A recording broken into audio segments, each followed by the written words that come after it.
Ningependa kuona mke wako yuko wapi? Ndio Imelda. Nimefurahi kuona Imelda. Njoo mama, njoo mwanangu hapa. Nimefurahi kuona Imelda. Nilikuwa sijakuona, tunawasiliana kwenye simu tu. Ndio. Njoo tu hapa, panda hapa. Panda hapa. Haya. Hebu niambie, tulionana Buffalo mara ya mwisho kama wiki moja mbili robo. Wiki mbili zimepita au wiki moja? Ni wiki moja nafikiri tumekutana Buffalo na leo yuko hapa na ndugu zake. Lakini nataka nikuulize mama, tangu nikuombee ulipika Buffalo pale, ukazungumza, ukatoka kwa imani, hebu niambie unaendeleaje? Haleluya. Amen. Kwa majina naitwa Jacqueline Nyabenda. Lakini namshukuru Mungu kwa kunifikisha kwenye maombi ya Robert. Nilikuwa natamani siku nyingi tangia waanze kuweka hiyo mtandao, ndio nilikuwa mfuatiliaji. Lakini mtanisamehe.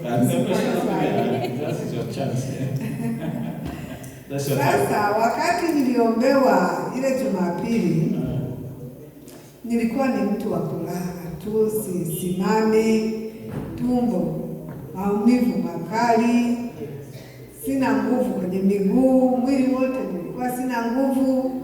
Lakini ile siku ya Jumapili niliombewa, siku ya Jumatatu, siku ya kwanza, niliamkia kwenye kazi nyumbani, nikajisikia nguvu, nikaamka mapema. Mimi kuamka kwangu ilikuwa saa 5. Ndio nilikuwa naamka kama mtu ameniwekea mizigo. Kila siku saa 5, saa 6 ndio nilikuwa naamka kwa sababu nguvu nilikuwa sina. Lakini tangia hapo niko mzima.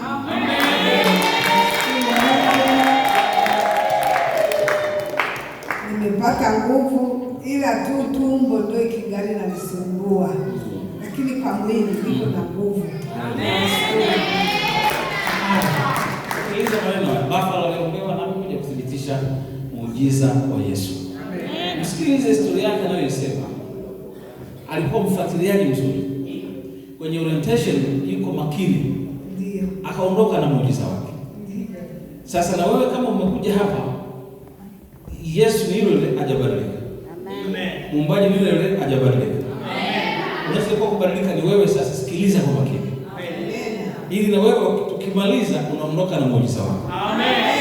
Kama una kansa, kama una ukimwi, una HIV, kama una vitu vinatembea, kama una vitu kwenye mgongo, upate usingizi mzuri, unaota ndoto chafu, una matatizo ya kifua, mumeo ainuki kitandani, ndoa yako ni mafarakano, hakuna amani kazini, unachokifanya kipatikani, una akiba hata kwenye account kwa sababu ya shida na matatizo ulio nayo, yuko Yesu atakutoa leo katika. Amina. Ukisikiliza kwa makini, orientation tunaenda kuifanya hapa. Kama una nguvu za kiume, Mungu atakurudishia. Watoto wako wakiwa ni magangster, wasikilizi tena. Roho ya Amerika imeingia, roho ya Freemason imeingia katikati yao. Hawakusikilizi, wako mbali na wewe. Mungu atarudisha akili zao. Piga mikono.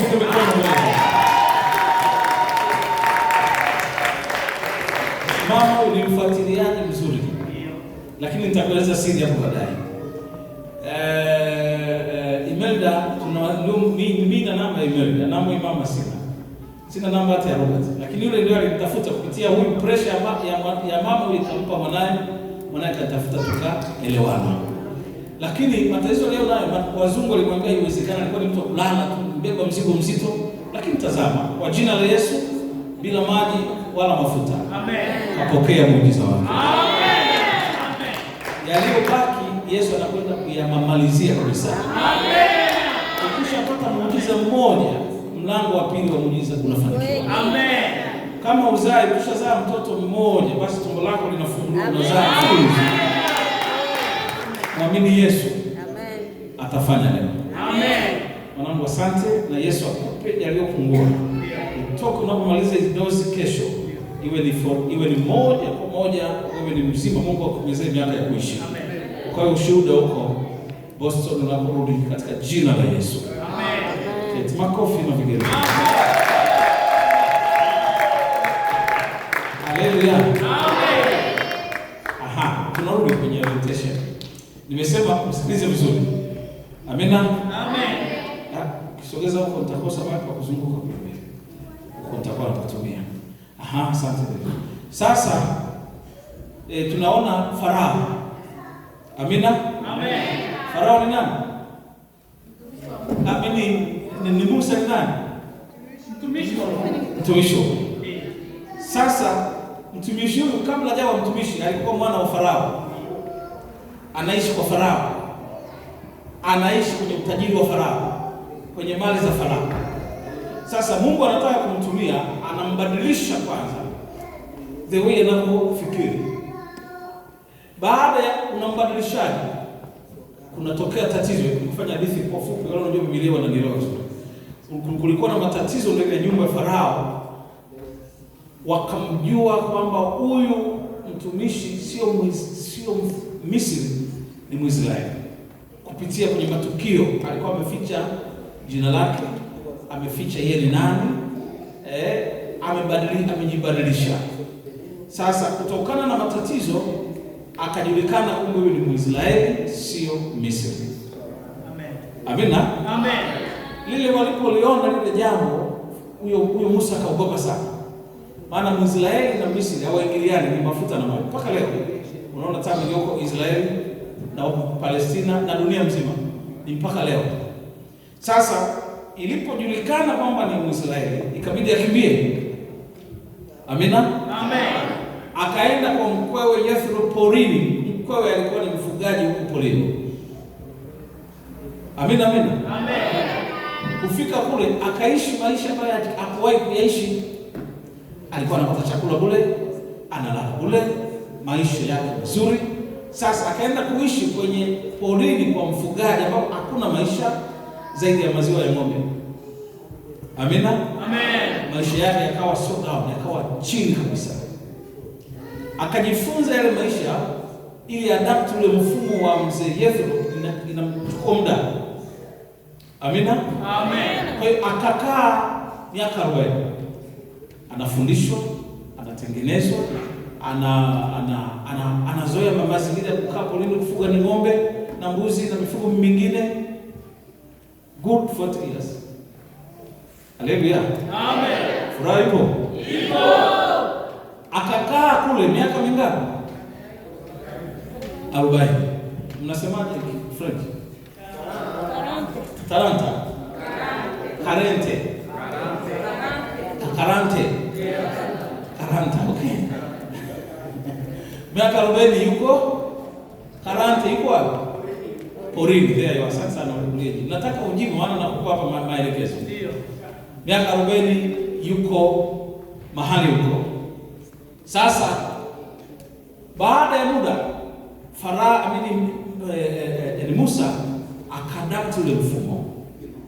Akakubaliana na mazingira.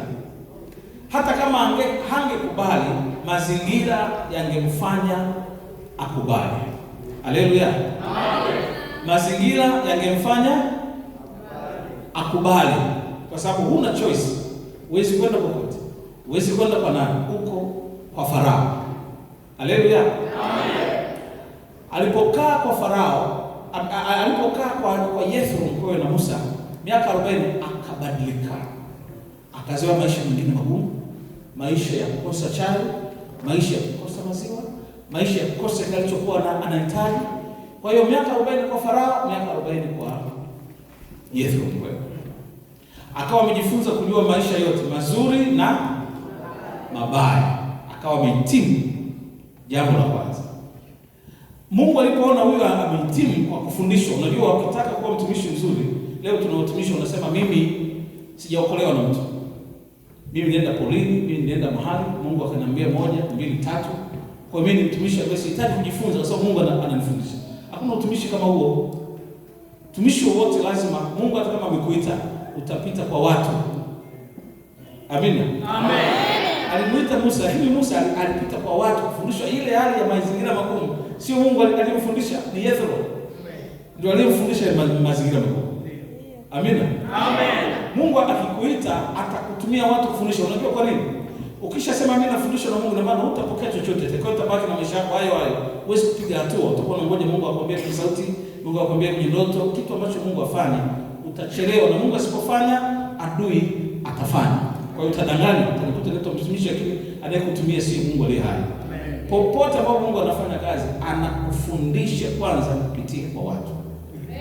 Mimi naona hivi Robert, bado mpaka leo ninajifunza kwa mzee. Nikajifunza kwa David, nikajifunza kwa mchungaji, nikajifunza kwa mshirika. Sijafika, hakuna mwanadamu anayefika mbele perfect, ni Mungu peke yake. Amen. Lakini tuliobaki wote ni askofu, mtume, kuna shortcoming mchungu mzima. So you need to learn. Mwenye masikio nasikie.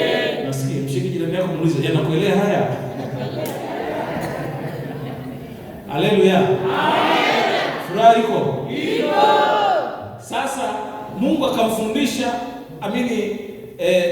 nani yule mkwewe ni Yethro, akamfundisha Musa miaka 40. Ni mtumishi wa Mungu, lakini anafundishwa na Yethro. Hata wakati mmoja alipokuwa hajui chochote, mkwewe ndiye aliyehusika kumwambia, toka asubuhi mpaka jioni unasikiliza watu hao, utakufa. Gawanya kazi, wawe wa makumi, wa maelfu, wa 50 na 100. Aliyetumika kusema hivyo ni nani? Yethro, mkwewe na Musa. Alimsikiliza. Akusema mimi nimeitwa na Mungu, sinaje kusikiliza? Hapana. Hatu hivyo. Mchungaji wote ambao unamwona sasa naitwa na Mungu, sitaki kujifunza kwa mtu yote. Ajui chochote, anachojua bado anahitaji msaada. Amen. Amina. Amen. Yanakuelea haya? Ndio. Yanakuelea haya? Ndio. Sikiliza.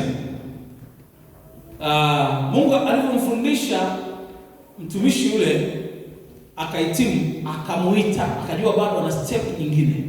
Step ya mwisho ya Mungu ilikuwa ni kumuita. Kijiti kinawaka, akiteketee. Ngoja nikatazame kijiti hiki. Mungu ndio akambadilisha, akawa transform. Akamwambia, mimi ni Mungu baba yako, wewe sio Farao. Mimi ni Mungu baba yako Ibrahimu, Isaka na Yakobo. Kwa hiyo kuanzia leo nataka nikutume waokoe ndugu zako wako kwenye shida, wamelia sana, wamehangaika sana, wanalia. Na nataka nani aende kuokoa? Nimekuita wewe. Kwa hiyo kuanzia sasa, acha taratibu zako, acha mambo yako yote, vua viatu, vua mabonda yako, vua cheo chako, vua usomi wako, vua maelekezo unayojua kutoka kwa wazee na wakwe, vua mambo yote ya kibembe na kifurero, vua mambo yote unayozoea. Nataka nikutume upya. Kwa hiyo Musa anasema, wewe ni nani? Sasa mimi ni Mungu baba. Akalazimika aache zile taratibu za kabila lake, taratibu za mambo yake, ndipo Mungu anakutumia.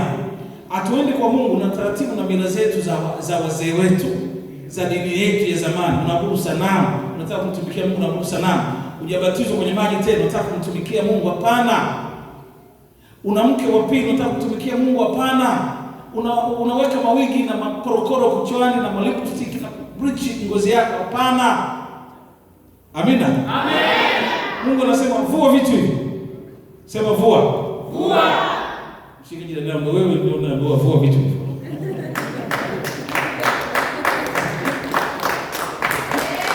Haleluya. Amen. Vua vitu hivi, acha mikorogo, acha vitu hivi, vua kabisa. Amen. Vua vya. Kwa hiyo Musa analazimika kuvua kila kitu, akae chini amsikilize Mungu. Which means kama unakataa kuvua, Mungu akulazimishi, anakuacha afanye kazi na wewe. Hata ukiomba Mungu asikii. Ukitoa pepo, ukiombea pepo, hamna. Ukiomba mwenyewe Mungu akusikii, unarogwa. Mwisho unaenda kutafuta maji na mafuta. Unaagiza kwa DHL, naomba maji, nimeona mhubiri kwenye skrini, na mimi niletee maji. Umeyatumia maji, hakuna majibu, Mungu amekuacha. Haleluya. Ndio. Una magonjwa, maji umepaka, umekunywa, yako wapi? Ni mchungaji, nguvu za kiume unapaka maji chumbani kwako, hamna. Mpaka leo wewe mchungaji unanitazama msikilizaji. Umeagiza maji kutoka Afrika, unanitazama kutoka Boston. Unanitazama kutoka Ohio. Unanitazama kutoka Vermont. Unatazama kutoka Connecticut. Unatazama kutoka New Hampshire, Greensboro kule North Carolina.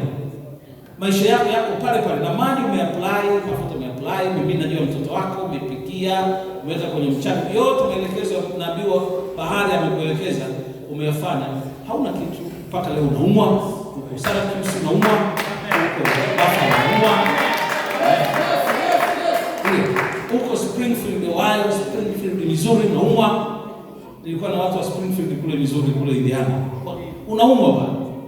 Na maji yale umepaka huko Tanzania kule magharibi, Kigoma, wapi umepaka ya maji huko kambini Nyarugusu na mtazamo, umepaka ya maji huko Tanzania, huko kwenye vijiji vya mbalimbali, Kenya, Nairobi, Machakos, huko Makueni, huko kila mahali kule umekunywa ya maji, lakini hakuna kitu. Sababu Mungu amekuacha. Kama Musa angekataa maelekezo, Mungu angeachana naye. Unajua Mungu alazimisha mtu. Ukikataa maelekezo anakuacha. Mwanadamu amepewa free will, achague wapi anataka kwenda. Ukikataa, Mungu anasema ukikataa haangaiki kukulazimisha, akufungi kamba, anakuacha. Amen. Na sasa samaki na bahari, anayehitaji mwenzake ni nani? Samaki leo anahitaji bahari kuliko bahari inavyohitaji. Basi anakuacha. Utajijua. Ndio maana leo umepigwa, watoto wako wamekuwa magangster wasiki. Familia yako ni nzito. Unalala usingizi ambao hauna furaha, unakabwa, una vitu vinakuja kwako vinasema na wewe kwenye ndoto. Unapikishwa nyama za wafu huko Afrika. Unalima mashamba huko Afrika. Unalala unahangaika usiku kucha. Unaweweseka. Kila kitu watoto wako wanakabwa wanabana. Unakuwa ni mtu wa kulia, watoto wanazaa watembei, hawaongei, hawafanye nini, wana shida zisizoisha. Mambo yako yamekwama, unafanya kazi huko Ulaya lakini utafikiri huko Afrika. Una hata akiba ndani ya benki yako. Akaunti yako una, kile kitu kimejaa madeni, umejaa mabili, umejaa matatizo kuliko maelezo. Kwa sababu Mungu amekuacha, unaitwa Mkristo lakini nguvu ya Mungu una. Amen. Amen. Mungu akikwambia vua, acha dhambi, acha uasherati, acha uzinzi. Hakuna boyfriend kwenye wokovu. Hamna boyfriend kwenye wokovu. Mwanakwaya hawezi kulala na mpiga kinanda. Hamwezi kukaa kanisani mnatembea wote mnasema tunatarajia kuoana. Aulali na mwanamke mpaka umuoe. Sasa leo hapa Amerika ukienda state mbalimbali, vijana wanalala na wanawake ndani ya kanisa. Na mabinti zetu nao wanalala na vijana. Wanasema huyu anataka kunioa. Mwisraeli au hivyo. Mwisraeli anapaswa kukaa bikra mpaka siku ya ndoa. Amen. Leo vijana waoe kwa sababu mnalala nao. Sasa anaharakisha kwenda kuoa, anatafuta nini? Mambo ya chumbani yote anayapata barabarani. Sasa ataoa. Ndio maana unahangaika, vijana hawaoe kwa sababu kila kitu kinapatikana. Na wachungaji wakemei, maana tatizo hili kubwa ndio wachungaji. Wachungaji wasemi, wanaona kabisa huyu analala na mpiga kinanda, lakini nipate kanisa, nipate sadaka, wako kwenye sadaka tu. Tunapata sadaka tu.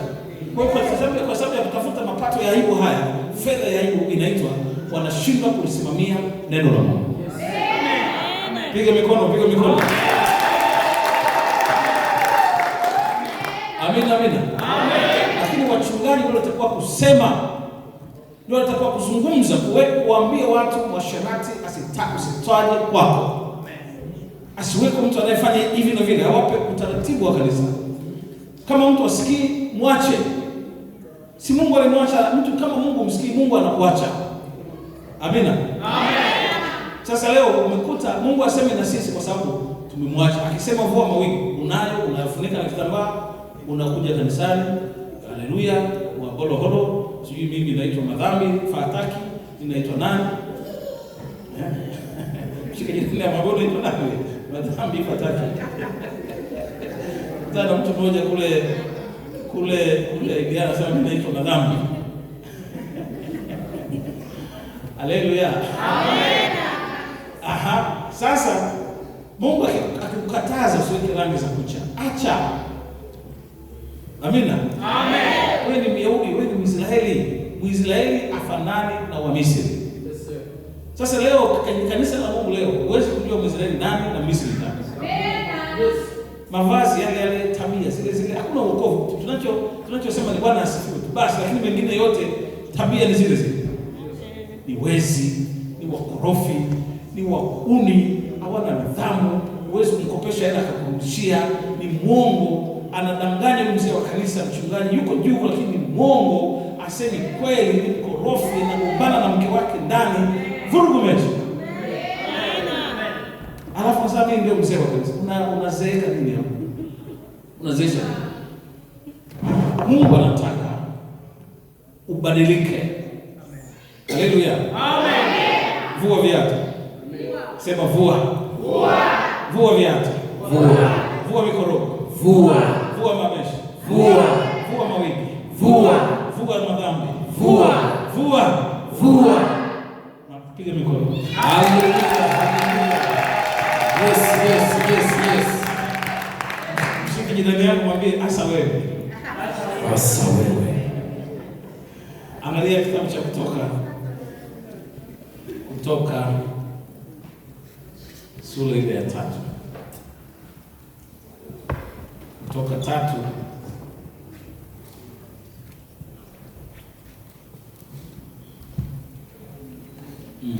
Exodus 3 ndio. Anamtupa na kumtafsiria, sio? Ndio. Hebu tuende Kutoka 3. Tunataka kuchukua kitu muhimu hapa kulingana na muda. Labda soma kwanza mstari wa kwanza, tutasoma mpaka mstari wa 9 mpaka mstari wa 10. Nisomee pastor. Yuko tayari kwa sana. Tusome Kutoka 3:1 hadi 9. Exodus 3:1-10. Yeah. Exodus. Tusome katika jina la Yesu. Basi huyo Musa alikuwa akilichunga kondoo la Yethro mkwewe, kuhani wa Midiani. Akaliongoza kundi nyuma ya jangwa, akafika mpaka mlima wa Mungu hata Horebu. Ndio. Malaika wa Bwana akamtoa katika mwali wa moto uliotoka katikati ya kijiti.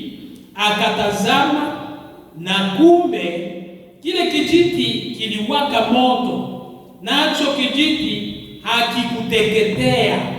Musa akasema, nitageuka sana niyaone maono haya makubwa, na sababu kijiti hiki hakiteketei. Bwana alipoona ya kuwa amegeuka ili atazame, Mungu akamwita kutoka katikati ya kile kijiti, akasema, Musa, Musa. Akasema, mimi hapa. Naye akasema, usikaribie hapa, vua viatu vyako miguuni mwako, maana mahali hapo unaposimama ni nchi takatifu. Tena akasema, mimi ni Mungu wa baba yako, Mungu wa Ibrahimu, Mungu wa Isaka na Mungu wa Yakobo. Musa akaficha uso wake, kwa maana aliogopa kumwangalia Mungu. Bwana akasema, hakika nimeyaona mateso ya watu wangu walioko Misri, nami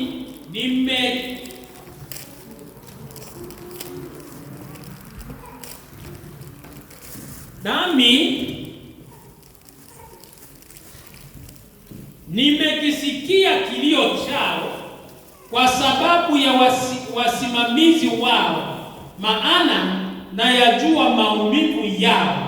Nami nimeshuka ili niwaokoe na mikono ya Wamisri, niwapandishe kutoka nchi ile hata nchi njema. Kisha pana nchi ijahayo maziwa na asali, hata mahali pa Mkanaani na Mhiti na Mwamori na Mperizi na Mhivi na Myebusi. 9. Basi tazama, kilio cha wana wa Israeli kimenifikiria, tena nimeyaona hayo mateso ambayo Wamisri wanawatesa. Amen. Piga mikono.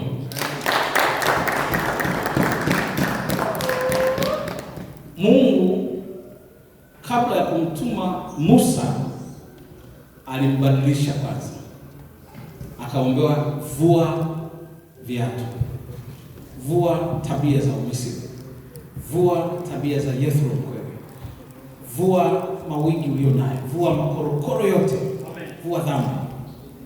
Musa akakubali kutoa zile dhambi. Mungu akamwambia, sasa ninakutuma. Hatutumwi kabla ya kutahiriwa moyo, hatutumwi kabla ya kuokoka, tunatumwa baada ya kuokoka. Ndio Mungu anakutuma official, kafanye kazi. Amen. Lakini kabla moyo hujatahiriwa aweza kukutuma, utakuwa umejituma mwenyewe. Amen. Na ndio maana ukienda ukikumbana na magumu una apply maji na mafuta. Ndio. Kwa sababu nguvu ya Mungu hamna. Unaona ngoja ulete chumvi, ulete mafuta, unachukuliwa na upepo na wimbi ambalo linapita kila mahali. Na wewe mtu wa Mungu unasema Pentecost, na wewe unamimina maji na unapaka maji. Shemo ndio. Ni aibu kwa mtu aliyekoka kwa apply vitu vya maji na mafuta. Kwa sababu hata yule nabii akikudanganya, anakudanganya anafundia maandiko kwa sababu wewe unajui neno la Mungu. Ndio. Amina. Amen. Amen. Unajui neno la Mungu, una muda wa kusikiliza neno la Mungu. Huko hapa Amerika, una muda wa kusikia maneno ya Mungu. Una muda wa kupiga dance, una muda wa kucheza. Una muda wa kazi tu, lakini muda wa neno hauko. Unakuja kwa Yesu tu unaumwa tu. Lakini hivi una afya kusikiliza. Kwa hiyo Mungu ndio maana anakuacha shetani akushambulia. Tutaangalia kwa muda si mrefu ujao. Lakini umemsikia yule bibi kutoka Boston. Anasema tangu ifunguliwe mimi ninatazama. Imani ilishajengwa muda mrefu. Imani inajengwa ndugu zangu, sio kubandika mikono tu. Imani inajengwa kama unavyojenga ile jengo. Amina. Amen. Ili jengo unajenga siku moja? Hapana. Lina muda katika kujenga. Waisraeli walijenga miaka 40. Wakamwonyesha Yesu, naona ni jengo. Tumejenga kwa miaka mingapi? 40. Mnasemaje Kifaransa? 40. Amen. Amen. Walijenga 40. Miaka 40. Kwa imani haijengwi siku moja. Kwa unakuja leo, basi leo nifunguliwe, mambo yangu yote yanyoke, kila kitu kiishe. Kinaweza kiishe kitu kimoja, vingine vikabaki. Ili Mungu aendelee kujenga. Ndio maana Bwana Robert alikuja Buffalo na akaamua kukuja nini? Amefanya vizuri. Amefanya vizuri kwa kusema nimeshaomba mara moja tu basi. Niko Syracuse, nimekutana na Bishop mara moja basi. Niko Ohio, niko Springfield, ni Missouri basi. Hapana. Niko Texas, mtoka Texas. Mara moja tu tumeona. Basi kila kitu kinaisha. Mungu anaweza kuondoa kitu fulani, kikabaki kitu. Anataka uendelee kujenga. Uendelee kujenga, uendelee kutazama, uendelee kusikia. Sasa sisi muda wa kusikia hatuna. Kweli sio kweli? Lakini yule mama ukitaka kujua siri yake ya kupokea haraka kansa, matatizo, Mungu ameshaanza muujiza, tendo la kunyanyuka na kufanya kazi, maana kansa inakauka. Kabisa atakuja kuwa fit kabisa. Amen. Inatokana na nini? Ni msikiaji, hakuna kipindi kinachompita. Anachagua madhabahu sahihi. Sisi tukiingia kwenye YouTube TV tunazo data tunazo, lakini tukiingia tunamweka mtu anayeuza maji na mafuta. Tunaweka watu wanaocheza oh yeah, oh yeah, oh yeah. Amen. Amen. Hawana neno la kutufundisha, hamna kitu tunachoingiza. Tunatafuta watu wa kutuchekesha, ma comedian pastors. Wanatuchekesha tu. Tunacheka, unashinda unacheka. Biblia inasema kucheka kwenu kugeuza kuwa kuomboleza. Amen. Mnatafuta ubiri wanaohubiri mipasho. Ndio akina mama wamejaa kwa sababu ubiri yanawafurahisha, yanawapa wanajisikia furaha. Wakiwa delighted ndio wanatoa sadaka. Lakini inabidi utafute mhubiri ambaye anakufundisha kweli, hata kutoa sadaka uweze kumpa. Ujue yule mhubiri ndio atakaye kupeleka mbinguni katika jina la Yesu. Amen. Amen. Amen. Lakini sisi tunatafuta comedian, tunatafuta watu kucheza na kudansi. Tunaipa kipaumbele kuimba. Unaweza kuimba hapo masaa 3. Unaimba tu, anaingia huyu, cheza kibembe, kifreno, cheza kichaga, cheza kihaya, cheza Kimasai, ruka Kimasai, Dar es Salaam nasema ruka Kimasai, ruka Kimasai. Ukija kusikia neno umechoka, unalala. Mhubiri naye akiwa hapa anataka ushirikiano, akiona ushirikiano aona na yeye analala, maana ananyanyuka, alafu naona watu wako kimya. Anasema ibada imeisha. Amen. Amen. Kweli sio kweli? Ni kweli. Mimi nazungumza hapa pastor na nina uzoefu katika ifani. Ndio. Kwa hiyo I'm teaching from experience. Kwa hiyo unapoona hicho kitu kinatokea, watu wakiwa na kucheza wanapata vibe la vijana wanakusanyika. Masaa wameshachoka. Ukisema kaa chini sikia neno, hamna mtu anayekusikia. Wote wanaenda chooni, wote wanasinzia kwenye viti. Nina makazi, jioni naingia kazini. Hawana muda. Kwa nini? Tatizo ni wachungaji inabidi ubadilishe. Change the way you think. Badilisha, anza mfumo mpya. Mfumo lazima mtu ubadilike, na kubadilika kwa kanisa inatokana na mchungaji, sio washirika. Amen. Amen. Na Yesu akasema kiongozi akipotea na wote mnaofuata wote mnatumikia shetani. Amen. Amen. Kwa hiyo kanisa ni mchungaji. Mchungaji kama akemei, watu watafanya washarati mpaka kwenye kanisa. Kweli. Watakuja kwenye mikesha, watalala wote kwenye mamikesha. Sasa mchungaji akemei hana muda, ameachia wazee wa kanisa, ameachia si watu gani, ameachia watu gani. Mzee wa kanisa huwezi kuwa na nguvu kuliko mchungaji. Mchungaji ndio top leader ambaye Mungu anasema naye. Amen. Kwa malaika aliyoko Efeso andika. Sio kwa mzee wa kanisa. Sio kwa mweka hazina wa kanisa. Sio kwa mshirika wa kanisa. Kwa malaika wa kanisa ni mchungaji. Kwa hiyo Mungu akitaka kusema, anasema na kichwa. Alisema na Yusufu juu ya Yesu wakati anatafuta kuoa na Farao. Alimwambia chukua mtoto mpeleke wapi? Misri. Alizungumza na Mariamu? Alizungumza na mtoto? Alizungumza na nani? Na Yusufu. Yusufu ambaye ni kichwa cha nyumba. Amen. Kichwa cha kanisa. Mungu akasema kwa malaika aliyeko Sadi andika. Mungu akileta vision, revelation, anapita kwa mchungaji wa kanisa. Amen. Na ukisoma maandiko anasema kiongozi akiingia shimoni na wote mnaofuata mnaingia wapi? Shimoni. Uwezo huo. Usikumwombea rais wa nchi yako. Akianzisha vita, mlioko ndani hata kama utaki vita, utapigana. Ndio. Amina. Amen. Vita vitaki. Kama kiongozi akishaamuru leo ni vita, basi wote mnakimbia nje. Wote mnaingia vita. Anakamata wote, kajifunze jeshi. Wazee wote mtakimbia, mtarushwa kichurachura. Vita vitaki, lakini kwa sababu kichwa kimeshaamua, wewe ni bewa la train unafuata tu. Amen. Ndio maana engine ipo kwenye engine ya gari iko mbele, engine ya train iko bewa la engine liko mbele. Ninyi huko wote ni mikia mnafuata. Sasa makanisa leo mchungaji hana mamlaka tena. Mamlaka yote wanayo wazee wa kanisa. Makanisa ya ajabu sana. Lazima uko mpaka naona wachungaji 6 kwenye kanisa moja. Hakuna mtu anayemsikiliza mwenzake. Wakisema tulete mtumishi wa Mungu atufundishe kweli, huyu mwingine ni mchawi. Amekaa pale, amepewa cheo kwa sababu ya mvi zake, mzee wake. Anasema yule mchungaji hatuwezi kumleta.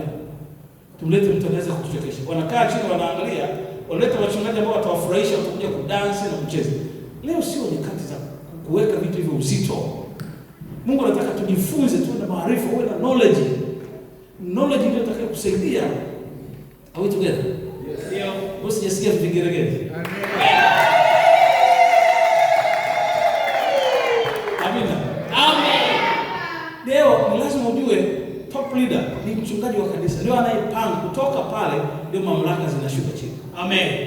Kama ni askofu wa Kanani, top leader ni Bishop Robert, ndio founder wa kanisa. Unapokea maelekezo hata ukiwa Amerika.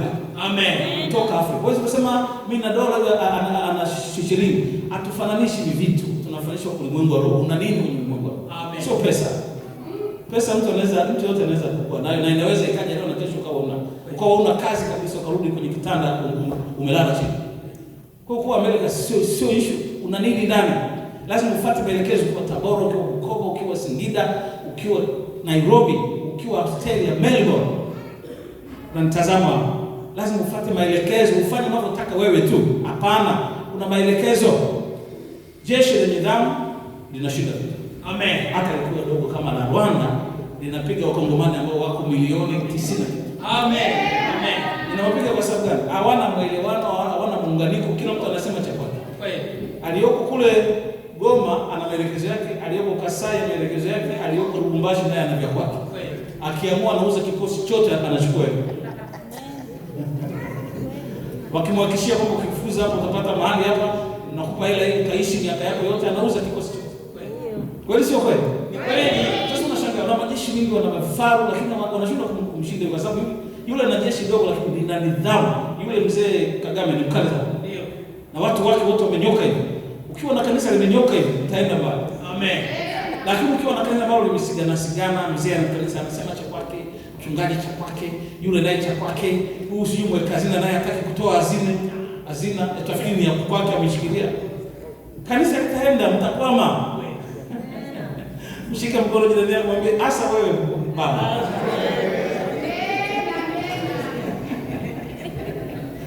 Asa wewe mwanamke unanitazama kwenye TV yako.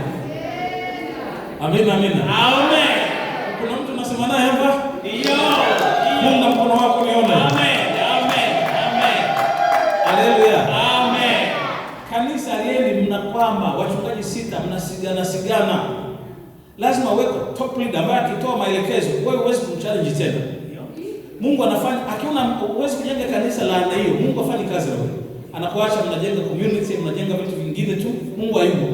Mnakutana kanisani kucheza, kungoja misiba, kungoja ndio usikia mtu anasema usipokuja atukuziki. Usipokuja atakupi kipaimara. Hivi ndio vitu vinatuleta kwenye kanisa. Usipofanya hivi mimi kama mnipi uzee wa kanisa si. Kama mnipi uweka hazina si. Hatutafuti uweka hazina kwenye kanisa lako. Hatuongozi kwenye kanisa kama umekuja kwa sababu mzee lazima uwe kiongozi. Hapana. Uongozi wa Mungu haugawani kutokana na uzee ulio nao. Kwenye wabembe kule unaweza kupewa, ukishakuwa mzee umeishi miaka mingi, wanakupa uongozi kwa sababu unajua mengi. Kwa Mungu hakuna unachojua wewe mzee. Amen. Unahitaji mtu mwingine kijana kuongoze. Sasa tunachukua mambo ya community ya kibembe tunaleta ndani ya kanisa la Mungu. Ndio maana mambo hayaendi, yanakwama. Nimekutana na wachungaji wengi kabisa nimezunguka mimi state hapa. Wamekwama kwa sababu ya aina ya uongozi walio nao. Sasa kama huwezi kubadilika mchungaji, nimesema mwanzoni, Mungu atamtumia shetani akubadilishe. Kabisa, akiyatumia mazingira yale nayo ya kubadilishe. Kwa sababu ukisikia maneno ubadiliko unabaki hivyo hivyo, ni mchungaji wa kanisa, basi hao wazee watakutoa. Amen. Alafu ndio utaona maajabu mengi. Utaenda kwa Yethro miaka 40 huko. Ndio utakuja kuwa tena mchungaji wa hapo baadaye. Amen. Amen. Kuna mtu anasema naye hapa? Ndio. Lazima kubadilike kwa kusikia maneno ya Mungu. Kanisa tunataka likuwe la Albany hapa. Lazima tuchukue mfumo. Tuache zile mila na desturi zile. Tuachane nazo kabisa za kibembe. Hatusali kwenye kanisa kwa sababu ni mbembe mwenzetu. La hasha. Kama mbembe ana neno na anasema ni mbembe, ni ndugu yetu, ni mbembe mwenzetu, hatukai kwa sababu ana neno. Sisi sio wabembe tena, sisi ni watoto wa Mungu. Amen. Amen. Sio wachaga tena, sisi ni watoto wa Mungu. Amen. Sisi sio wafurero tena, ni watoto wa Mungu. Amen. Tunaunganishwa na damu ya Yesu. Amen. Hatuunganishwi na mila zile za kibembe tena. Amen. Sasa huko Ulaya mkija mnakaa kwenye community, wote wa kabila moja wako, kabila lingine ndio wako pale. Unakosea. Kwa mtu hata kama mchungaji ana neno, amekaa kwa sababu ni mbembe mwenzake. Mambo ya Mungu hayako hivyo. Kama yuko Mwarabu ameokoka, ana neno, ni Palestina lakini ameokoka, kaa kwake. Amen. Kama ni Mwindi ana neno la kweli, kaa kwake. Amen. Kama ni mzungu ana neno la kweli, kaa kwake. Amen. Kama ni Mwafrika mwenzetu kutoka Ethiopia ana neno la kweli, kaa kwake. Amen. Lakini usikae kwenye kanisa kwa sababu ya kabila, halitakusaidia. Amen. Amen. Mtaishi tu kama mnavyoishi kijijini huko Kasai ama Burundi. Amen. Amen.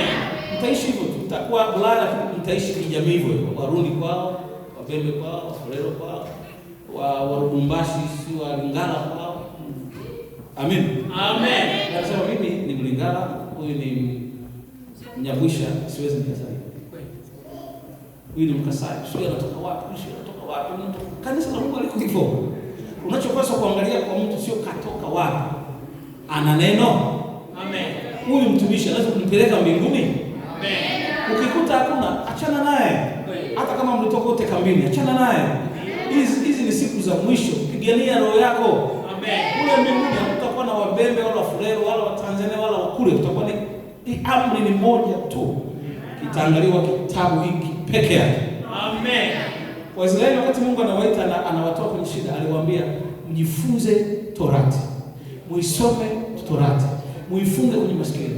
Ndivyo mtakavyofanikiwa na kuendelea na kubarikiwa na nitawapeni nchi mnayotarajia muirithi kwa kusoma Torati. Amen.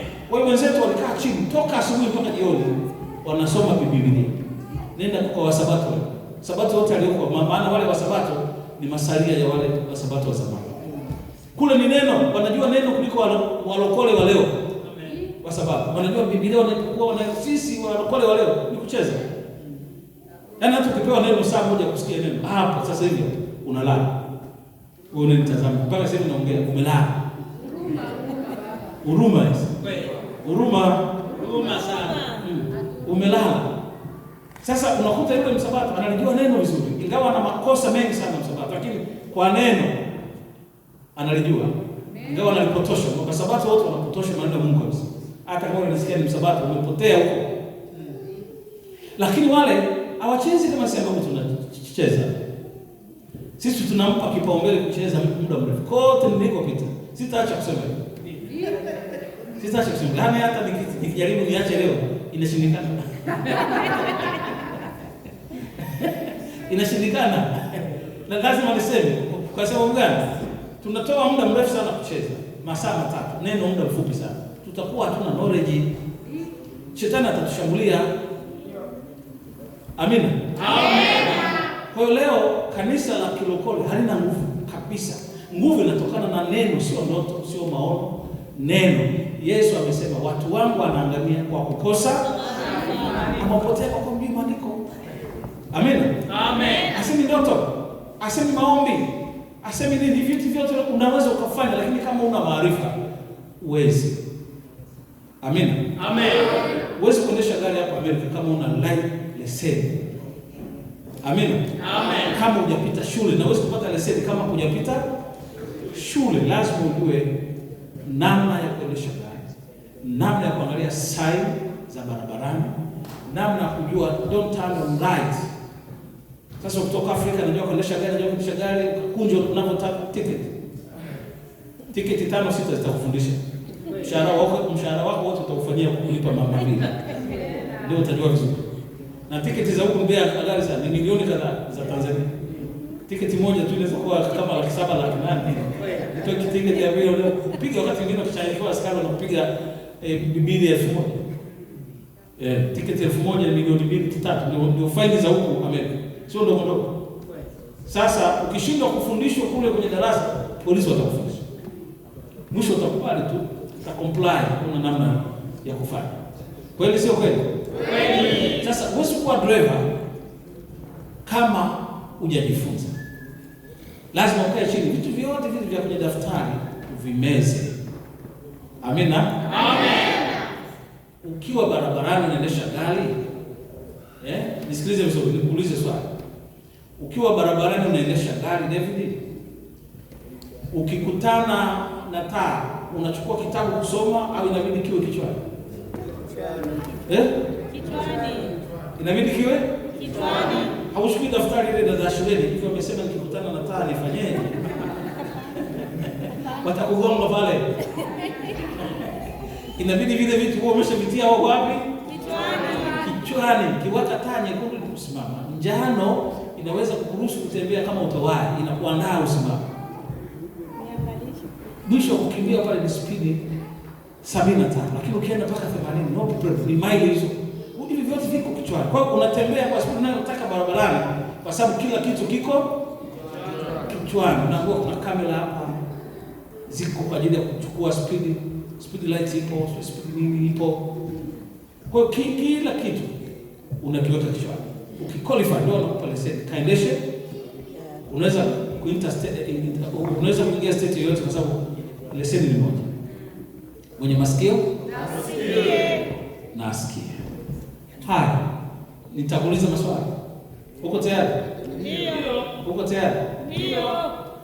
Ngoja niendelee kidogo hapa kabla sijakuuliza maswali. Kwa hiyo utaona na sisi tukitaka kufanikiwa lazima Biblia hii iame kutoka kwenye daftari ije kichwani. Amen. Unapokutana na pepo, mchawi, unafanya nini? Unakemea. Sawa. Tumesema huwezi kupata leseni mpaka usome kupitia mafunzo. Sasa ukikemea bila mafunzo, sasa unakuwa na leseni bila mafunzo. Utafanikiwa? Sio kukemea, kwa sababu hata mataifa yanaweza kukemea. Sasa naona kwenye TV, pepo toka, pepo toka, na yeye akisimama pale ukiona shida, pepo toka, lakini pepo toka. Kwa sababu hana haja qualify. Sasa na wewe mtumishi wa Mungu ndio tazama, ukikutana na pepo unafanya nini? Unatumia maneno ya Biblia. Sasa maneno ya Biblia unayajua? Maana unataka useme utakuja kwa njia moja, utatawanyika kwa njia saba. Neno hili linapatikana wapi? Isaya ngapi? Amina. Amen. Wakisema kwa mfano unashambuliwa na watu wanakubeza, wanakuuliza, mume anakupiga, unafanyaje? Unatumia neno gani? Una maneno kichwani? Sasa kichwani wako yote unachojua tu kwa jina la Yesu. Jina Yesu alifanya kazi kama una maarifa ndani. Na taarifa. Mpaka uwe na maarifa kwanza ndio jina Yesu lifanye kazi. Sasa sisi hatuna maarifa, tuko yote. Sasa hivi tukisema tuangalie Habakuki, ujue anapatikana. Tukisema tumwangalie Maombolezo, ujue yuko wapi. Tukisema tumtafute Naumu, unajua ni nani? Wewe ukisema Naumu unasema Salumu. Unamwita Salumu. Sasa utajuaje? Kwa hiyo unakuta tuko kwenye kanisa tu, kwenye imani, lakini hatuna maarifa. Kwa hiyo shetani haogopi kanisa, haogopi mchungaji, anaogopa mchungaji mwenye maarifa. Ndio maana akigundua una maarifa tangu ukiwa mtoto, anataka akuue tangu ukiwa mdogo. Sema huyu atakuja kusaidia wengi wafike mbinguni. Amen. Yuko kwa anguko la wengi na kuokoka kwa wengi. Akimuona kama Yesu tangu ukiwa mdogo, anajua talanta aliyonayo. Amen. Anatafuta kufanya nini? Kumuua kabisa, kumsili kabisa asitoke. Yaani hata akifa analinda na kaburi, anamuogopa. Huyu bwana akitoka huko limekwisha. Kwa hiyo shetani hata uogopa uzee wako, uchungaji wako, vyeo vyako, makofia ya kipapa, mafimbo mkononi, mimi ninapiga makelele, mimi ni mchungaji, mimi ni mtume, mimi ni apostol, mimi naongea na Mungu. Shetani hajali kuongea na Mungu wako. Una maarifa? Amina. Amen. Akikuskani, si polisi wanaskani hapo? Ndio. Anasimama na gari yake wala haja kutafuta na kuskani spidi ngapi, ndani unabeba madawa kulevya. Kuna kamera za kuskani mpaka madawa kulevya barabarani.